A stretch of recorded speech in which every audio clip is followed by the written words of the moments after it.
This episode of Modern Rogue is brought to you by Squarespace. Head on over to squarespace.com/rogue to sign up for your free trial. When you do check out, use promo code ROGUE and get 10% off.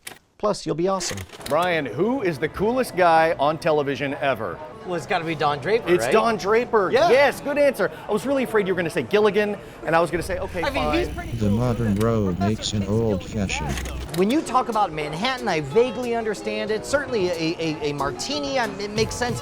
Old-fashioned, you might as well say old wizardry. Fortunately, we have a wizard here to tell us. Trevor, All right. at the Steampunk Saloon. Trevor, tell us about the old-fashioned. The Old Fashioned has been a staple of the bar community for 40 years. Is it bad for me to confess that I don't know that I've ever had an old-fashioned? It's one of the predecessors of all cocktails.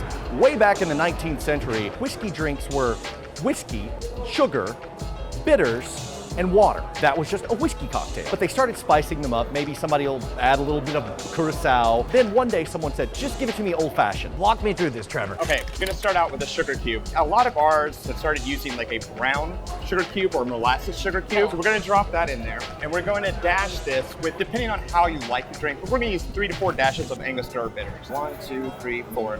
And you really want a good coating on that sugar. This is Angostura Aromatic Bitters. Yes, you're gonna see this at just about any bar you go to. This is the Coke brand of bitters. Now that it's sat there for a minute, we're gonna muddle this. And you want to really get it good and mashed up with that bitters. How do you know when you're done? Because if I was doing this, I would keep mashing until everything was a frothy, foamy paste, but I'm guessing that's not what you want. Well, when you're using a sugar cube like this, you can really start to feel it break underneath your muddler. You want to leave just a little bit, because this will add texture to the drink when the sugar mixes with the bourbon. Okay. We're gonna put an orange swath in here. This is really gonna add a lot of flavor to the drink. And this is just a simple, fruit peeler. We're gonna get the oils out of this swath. You just kind of hold it like this.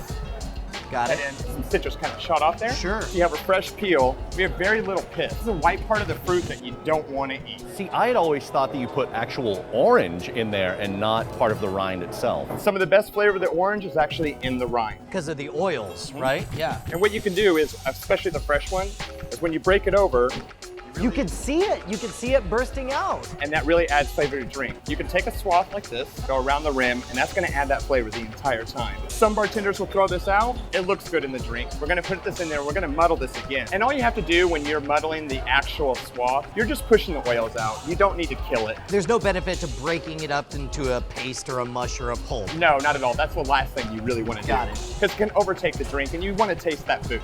Some people will say this is sacrilegious. Some people will say that this is the way it's done. But I always add soda water to my old fashioned. It's really going to bring out the bitters and the orange, and it's going to really connect it all. And you can see when I added that soda water, how it frothed up like that. It really took in the bitters and the orange and really just put it together like a glue. This is turning into a chemistry experiment, so you're speaking Brian's language. That's right. This may sound disgusting. You can actually take a sip of that right now, and it would be very, very flavorful. So far, it's just Bitters, soda water, and orange with That- a little bit of sugar. Sugar. It's like an orangey licorice. It's not bad at all. You like to try it too? Yeah. For a good old fashioned, you just need a good base. Not so boozy, but definitely tasty. Yeah. Now, we just need our whiskey. What kind of whiskey? We're using a rye today. Traditionally, old fashioned was made with rye.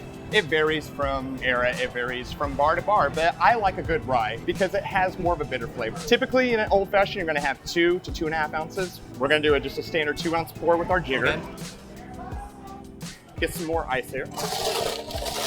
And we're gonna stir this drink. We're not gonna give this a lot of rotation because we don't have really good ice. Yep. And when you use ice like this, it can dilute too quickly. So you want to use a little bit less ice here, but you still want the glass to be chilled. A lot of people, when they're trying to make a really fancy old-fashioned, they'll use one of the spherical What are those, like thing of 8 ice. balls of ice? Exactly. And that is one of the best ways to serve it, but you just don't want to dilute the drink too much. Now, some people will say that you shouldn't put a cherry in an old fashioned. I like a little bit of a nicer cherry, like a black cherry. I like the oils that come off with it because I really think it complements not only the orange, but the rye whiskey. So we're just gonna drop that right in here. All right, so when you drink this, what are the notes you should be expecting? You're going to have citrus and earthy, smoky tones from the whiskey. All right, here we go. Have a sip. Wow. Try this. It's like almost a mossy, kind of like a rich, foresty kind of flavor. That was your first sip of an old fashioned? Yeah. You've just taken your first step into a larger world. I'm so excited, Do you dude. feel like Don Draper? I do. Yeah, this is delicious. That is really good. All right, so we made the modernrogue.com in about 15 minutes using Squarespace. What changed? Someone much more capable than us got their hands on it and used the already existing tools that we had access to and made us look like chumps. This is the thing, like we look like we knew what we were doing. We put a martini glass on there, we turn around for 20 minutes, Brant puts up this amazing video intro. All of a sudden I'm ready to send this to every corporate booker in America for our live stage show. By the way, we need to make a live stage show. Oh, we do. 2 men enter, 1 man leaves. Yeah, I was about to say it turns into a snuff film up on stage. This is incredible. I have seen people spend $200,000 on sites that don't look as good as this. I know that's no exaggeration. Right now, the modernrogue.com only has 2 things. It's got a wicked-ass awesome splash page, and it's got links to the episodes, but I feel like this could be a whole ecosystem. I feel like out there, the fans have a whole list of things they would like to see on this site. I want to know what they are. I say they should post them down in the comments below. And if they have something they want to see, maybe they can implement it in their own Modern Rogue fan site. Let's do this. Anybody who's created a website with Squarespace that they're extremely proud of, I don't care if it's for their own band or a fan site for the Modern Rogue, although that would be pretty badass, post it down in the comments below and we'll pick our favorite, we'll feature it right here on the show. How about that? Like Is that it. a pinky promise? Yes, let's do Pinky it. Promise. All they have to do is head on over to squarespace.com/rogue. They can start their free trial today. When they sign up, make sure to use promo code ROGUE, that's ROGUE. Not only will they get 10% off, but they'll be keeping us in business. Yes, and you can't use rouge because you won't get anything off. I mean, except for very rosy cheeks. You'll get rosy You'll look lovely.